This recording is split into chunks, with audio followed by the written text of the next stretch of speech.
नमस्ते दोस्तों। जैसा कि अब तक कहा जाता था कि यूनिवर्स को स्पेस और टाइम की परिकल्पना से परखा जाता है, लेकिन आज हम एक नई परिकल्पना बताने जा रहे हैं जिसका नाम है फैब्रिक ऑफ रियलिटी। अगर हम मान लें कि स्पेस और टाइम यूनिवर्स के फंडामेंटल्स नहीं है, तो फिर क्या है? तो कई फिजिसिस्ट स्पेस और टाइम के परे कुछ नए तरह के उत्तरों की खोज कर रहे हैं। तो आइए हम इसे इससे समझते हैं। जैसे एक ब्लैक होल के ग्रेविटेशनल फील्ड में क्वांटम इफेक्ट्स की वजह से एनर्जी रेडिएट होती है, जैसा कि हमें ये लगता है जैसे ब्लैक होल एक गर्म चीज़ हो। तो इससे हमें ये पता लगता है कि क्वांटम थ्योरी और ग्रेविटी और थर्मोडायनामिक्स के बीच में कुछ गहरा संबंध है। और एक बात ये भी है कि ब्लैक होल का मास इनफाइनाइट कर्वेचर के सिंगुलरिटी पर केंद्रित रहता है। तो आइए थर्मोडायनामिक्स, क्वांटम थ्योरी और ग्रेविटी के संबंध को हम इन 5 बातों से समझते हैं। इसमें से पहला आता है gravity as thermodynamics. Space time curvature के रेफरेंस के बिना भी ग्रेविटी इक्वेशन को थर्मोडायनामिक्स से डिराइव किया जा सकता है। मैक्रोस्कोपिक स्केल पर ग्रेविटी स्पेस टाइम के कुछ अननोन एटम्स के नॉर्मल बिहेवियर की वजह से होता है। इनमें से दूसरा आता है लूप क्वांटम ग्रेविटी। जैसा कि यूनिवर्स एक इंटरसेक्टिंग क्वांटम थ्रेड्स का एक नेटवर्क है, जैसे हम ये मान सकते हैं कुछ महीन धागे एक दूसरे को आपस में काट रहे हैं, इस तरह का एक पूरा नेटवर्क है। इस तरह के कई सारे थ्रेड्स हैं। तो इनमें से प्रत्येक के पास अपने पास के स्थान की शेप और साइज दोनों की जानकारी होती है। तो आइए इसे इससे समझते हैं कि जैसे आप इस नेटवर्क में एक बंद सतह की कल्पना कीजिए, तो इस नेटवर्क का वॉल्यूम इसके द्वारा घेरे गए इंटरसेक्शंस की संख्याओं द्वारा निर्धारित होता है। तो इसका क्षेत्रफल जो थ्रेड्स हैं जो कि एक दूसरे को छेद रहे हैं, एक तरह से एक दूसरे को पर्सिंग कर रहे हैं, तो उनकी संख्या के द्वारा निर्धारित होता है। तीसरा आता है कॉजल सेट्स, मतलब करणीय संबंध। चलिए इमेजिन करते हैं कि स्पेस टाइम में कुछ बिल्डिंग ब्लॉक्स हैं जो कि पॉइंट्स टाइप के इवेंट्स हैं, जो कि कॉजिलिटी से जुड़े एक सतत विस्तार वाले नेटवर्क का निर्माण करते हैं।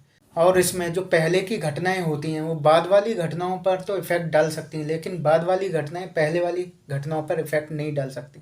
एक तरह से एक ग्रैंडफादर पैराडॉक्स जैसा ही है, जैसा कि हम टाइम ट्रेवलिंग में सुनते हैं कि जैसे हम कभी पास्ट में ट्रेवल करें और हम पास्ट में किसी भी चीज़ को चेंज नहीं कर सकते। अगर हम वहाँ को चेंज करते हैं तो उस पास्ट के सापेक्ष जो उसके फ्यूचर में काफ़ी कुछ चेंज हो जाएगा। जैसे कि आप मान लीजिए आप कभी पास्ट में चले गए और आपने अपने ही ग्रैंडफादर का मर्डर कर दिया, तो अब जब ग्रैंडफादर नहीं होंगे तो आप पैदा ही नहीं हो सकते। इसका मतलब है कि उसी समय आपका भी अस्तित्व खत्म हो जाएगा। कोई भी पास्ट की घटना फ्यूचर वाली घटनाओं को तो इफेक्ट डाल सकती है, लेकिन कोई भी फ्यूचर की या प्रेजेंट की घटना कभी भी पास्ट पर कोई भी इफेक्ट नहीं डाल सकती। पास्ट जो हो चुका है वही रहता है, उसे चेंज करना मुश्किल है, उसे चेंज नहीं किया जा सकता। एक तरह से पास्ट में टाइम ट्रेवल करने की परिकल्पना को समाप्त करता है। चौथा आता है कॉजल डायनामिकल ट्राइएंगुलेशंस। एक तरह से हम कह सकते हैं ये कॉजल सेट्स और लूप क्वांटम ग्रेविटी दोनों का मिश्रण है।